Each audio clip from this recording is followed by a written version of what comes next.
الشرق الأوسط המזרח התיכון חוברה מיונה אורתודוקס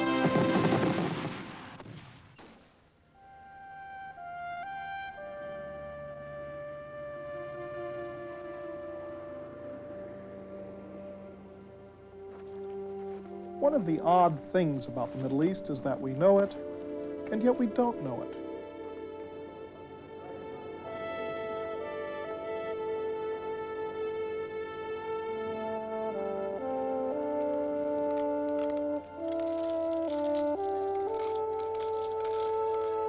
In some ways, it's very familiar.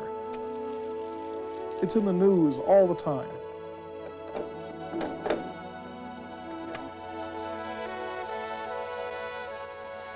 And it's really not that far from Europe, just the other side of the Mediterranean.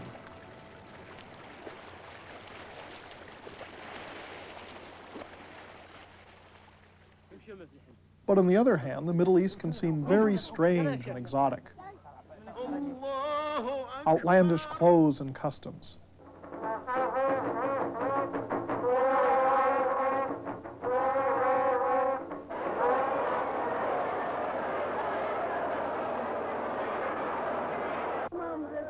Languages that don't seem to have any relation to our own.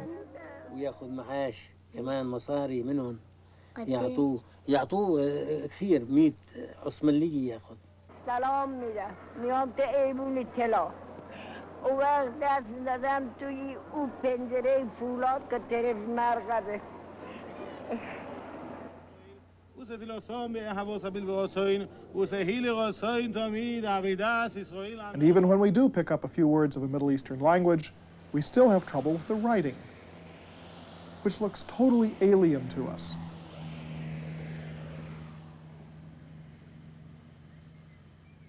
Verbally and visually, we're lost. The Middle East is another world, and it doesn't seem to fit into our own historical landscape at all. When we think of the roots of our Western culture and civilization, we may look back to the Middle East of the very earliest times, to ancient Egypt, or Babylon, or biblical Israel, or the First Persian Empire. But we still feel that our main heritage really starts with the Greeks and the Romans. And then we jump forward to the European Renaissance, which eventually leads us to modern times. But where are the Middle Easterners in all this? They don't seem to fit into any of the progression from Greeks to Romans to Renaissance to modern times. And yet, if we look more carefully at this progression, we see that there's something missing. The Roman Empire lasted from about 250 BC to roughly 500 AD. But the Renaissance didn't get going until about 1300 AD. What happened in between? There's an 800-year gap in our history between the fall of Rome and the Renaissance. Did nothing happen during all these centuries? After all, we used to refer to this period as the Dark Ages, and the very word Renaissance means rebirth, which implies that we died when Rome died, and were only born again 800 years later. This idea that the world somehow ground to a halt after the fall of Rome is very deeply ingrained in our minds. And this is the main reason why we have so very little background knowledge of the Middle Easterners, why they're the blind spot in our vision of history. For the irony is that it was precisely during our so-called Dark Ages that the great Islamic civilization of the Middle Easterners reached its peak. In fact, they were the people who bridged the gap in our history, who wrote the missing chapter. If it hadn't been for the Muslims, we might never have had a Renaissance at all. All this began in what we used to regard as one of the most backward regions in the world, the Arabian Peninsula. In the town of Mecca, at the beginning of the 7th century of our era, When an Arab merchant by the name of Muhammad begins to have visions that the archangel Gabriel is asking him to recite the word of God, the Arabic word for recitation is Qur'an, or Koran, as we pronounce it in English. And this becomes the holy book of the newly revealed religion of Islam, which will spread throughout the Arabian Peninsula, the Fertile Crescent, Iran, North Africa, and Spain, and even beyond the Middle East into India, and right up to the frontiers of China. This empire was the largest that the world had ever known. In taking over such a vast territory, the Arabs also took over a vast amount of learning and culture.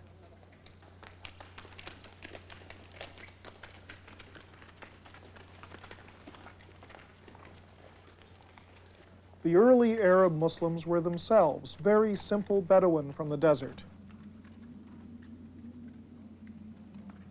Yet they managed to absorb a great deal of the art and science and philosophy of the ancient world. From the Jews,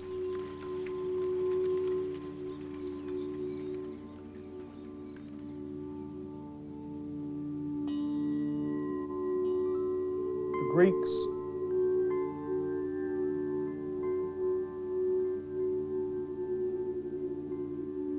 the Romans,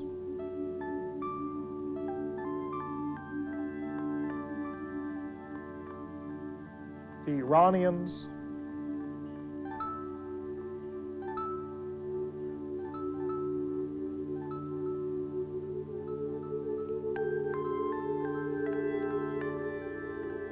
the Indians,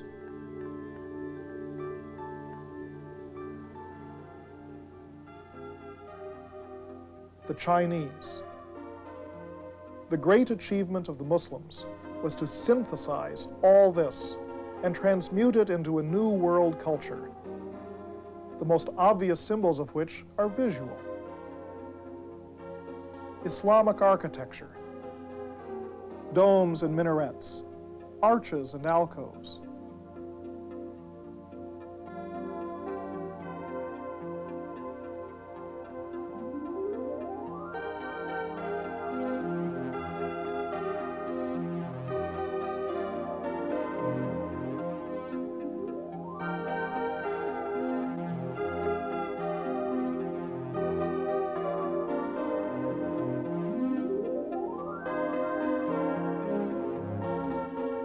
Courtyards and fountains and pools.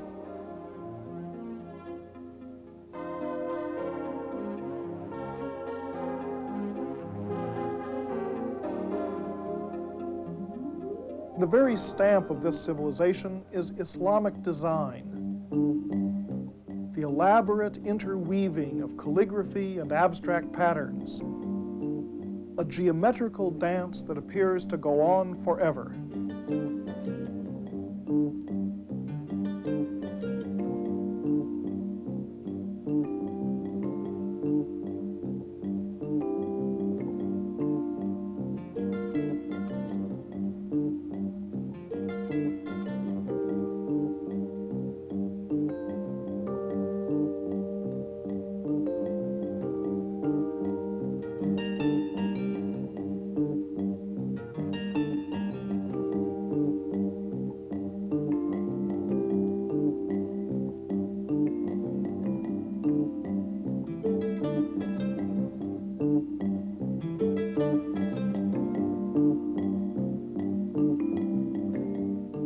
We often call these intricate Islamic patterns arabesques, and this implies that they were a purely Arab invention.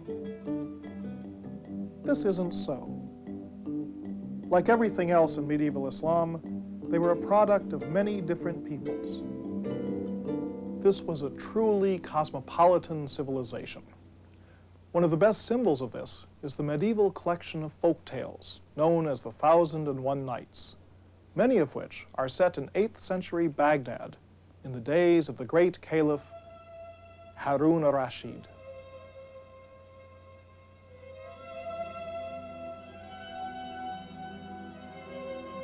These stories of Aladdin, Sinbad the Sailor, Ali Baba, have also been called the Arabian Nights. But this is a misnomer because they actually came from many different places and feature not only Arab caliphs, but also Persian viziers, Jewish physicians, and Turkish soldiers. But there was always a very important Arab dimension to this Islamic civilization. After all, Islam itself started in Arabia and is based on the Quran, which God chose to reveal to mankind in the Arabic language. This means that for all Muslims, whatever their ethnic background, Arabic has always been considered a sacred language, the only conceivable medium in which Islamic culture could be expressed. The sacredness of the Arabic language also extended to the Arabic script itself. Even though the languages of the Iranians and the Turks, for instance, were quite different from Arabic, once these two peoples converted to Islam, they chose to write their languages in Arabic script. And Turkish continued to be expressed in Arabic characters right up until the 1920s.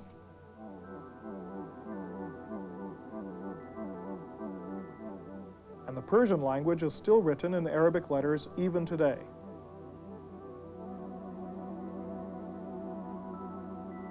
Of course, people in the Islamic Empire still went on speaking Persian or Turkish or Hebrew or Greek, but the official language of Islamic civilization was Arabic. And this gave an Arab flavor to everything. This is why Islamic designs came to be known as arabesques, and why many of the artistic and scientific achievements of the Muslims have left their mark on the world in the form of literally thousands of Arabic words. Whenever you see an English word beginning with al, for instance, the chances are it comes to us via Arabic, because al is simply Arabic for the. Alcove is from al-Qubba, the dome. Almanac is from el-Munach, the calendar, the record of what's happening in the skies. Algebra is from al-Jabr, which means the reduction of arithmetic to a better form. Algorithm derives from the name of the Muslim mathematician, al-Khwarizmi. Alchemy stands for al-Kimya, the chemistry, and so on. These words reflect some of the areas in which the Muslims excelled. Architecture,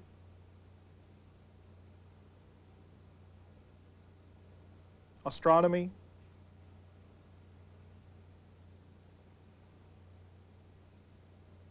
mathematics,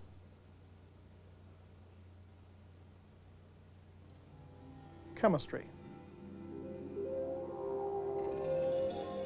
The Muslim alchemists were looking for the elixir, another Arabic word, a special chemical preparation for turning base metals into gold and for prolonging life.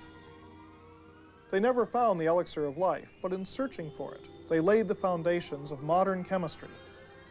They also made great strides in saving life and in healing the sick.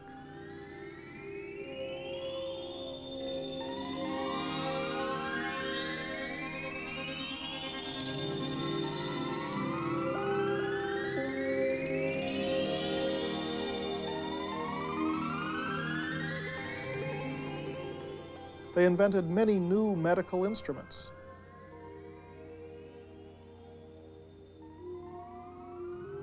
And made important breakthroughs in optics and surgery.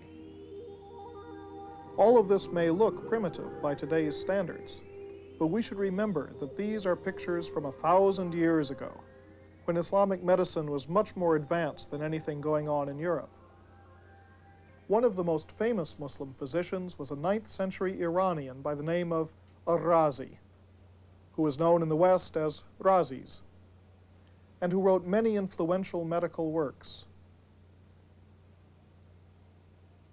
Another great Islamic physician and philosopher was also an Iranian, Ibn Sina, or Avicenna as the Europeans called him.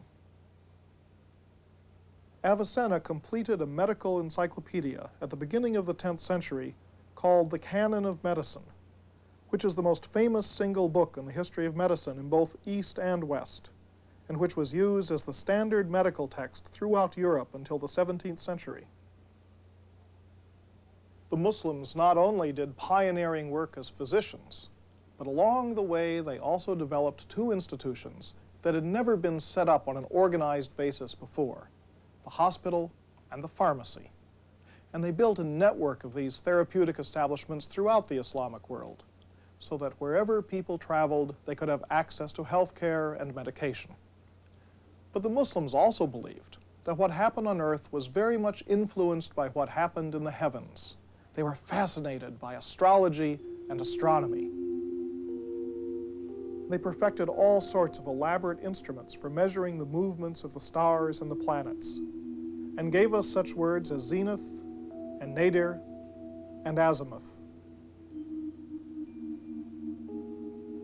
One of the most respected Muslim astronomers of the medieval period was yet another Iranian, a man called Omar Khayyam, who also wrote a set of poems called the Rubaiyat, which later became very well known in the West through the translations of Edward Fitzgerald. A book of verses underneath the bough, a jug of wine, a loaf of bread, and thou. Or a passage like this, which could reflect Khayyam's interest in astronomy. Awake, for morning in the bowl of night has flung the stone that puts the stars to flight. And lo, the hunter of the east has caught the Sultan's turret in a noose of light. So between the 7th and the 12th centuries, the inhabitants of the Islamic Empire made great progress in all areas of intellectual life, particularly in the sciences. But to do science, you need to do calculations. And to do calculations, you need numbers. And this is where the medieval Muslims made a contribution that each of us benefits from almost every day, when they replaced the cumbersome Roman numbers by a system that they imported from India, which was based on positional numbering and the idea of nothingness, or zero, which is another Arabic word. It's thanks to the Muslims that we no longer have to write the date, for example, like this, and instead can write it like this, in what have come to be known as Arabic numerals. Although strictly speaking, they're Indian numerals. But if it hadn't been for the Arabic-speaking mathematicians of the Islamic Empire, they might never have reached the Western world. The same applies to the very paper on which we write our Arabic numerals. We might not have that either if the Muslims hadn't imported paper-making techniques from the Chinese. Numbers from India, paper from China. These are typical examples of the all-important role played by the medieval Muslims, not just in originating and inventing things from scratch themselves, but in rediscovering and interpreting and elaborating on things that originated elsewhere. They were the custodians of the learning of the ancient world, much of which might have passed into oblivion if it hadn't been for the Muslims. And this brings us to our own Renaissance, which began essentially with the rediscovery by European scholars of the works of such ancient Greek philosophers and scientists as Plato, Aristotle, Euclid, Hippocrates, and Galen. But the Europeans didn't rediscover the works of these great thinkers by reading them in their original Greek. They read them in Arabic translations, in such centers of Islamic learning as Baghdad and Damascus, Cairo and Cordova, where the Muslims sponsored massive translation projects of classical Greek masterpieces. In the 10th and 11th centuries, scholars flocked to these cities from all over Europe to study the Greek classics in Arabic, and eventually to translate these Arabic versions into the Latin of the Western world. But since the educational activity that went on in the great Islamic schools and mosques of the time drew not only on the learning of the Greeks, but also on the wisdom of the Chinese and the Indians, the Persians and the Jews, in a very real sense, this was universal learning. So it's hardly surprising that this is where the very idea of the university itself was born. The Mosque of Al-Azhar in Cairo is, in fact, the world's oldest university. It was founded in 970 AD and is still going strong today. Classes at Al-Azhar continue to be conducted in medieval fashion, with all the students sitting at the feet of their professor, who was the only one to have a chair. This may well be where the idea of the chair of philosophy or history at a university comes from. It's even been argued that other traces of Islamic influence can be seen in the academic gowns that undergraduates still wear in the West, which bear a striking resemblance to the flowing robes of the Muslims.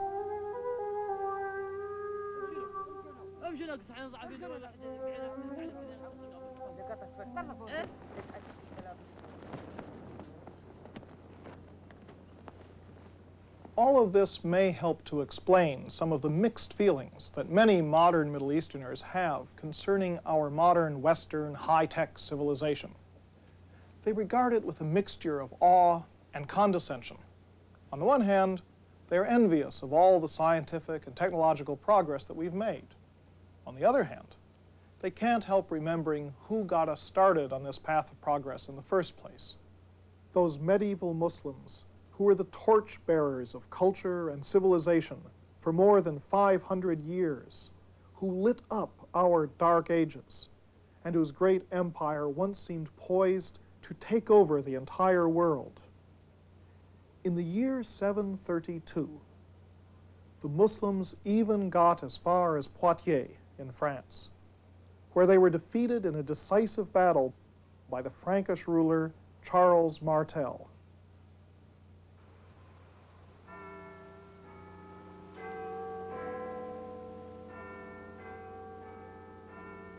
Historians have often tried to imagine what might have happened had the Muslims won that Battle of Poitiers. Would people be speaking Arabic in the streets of London today? But this is idle speculation, because the Muslims lost. Or did they?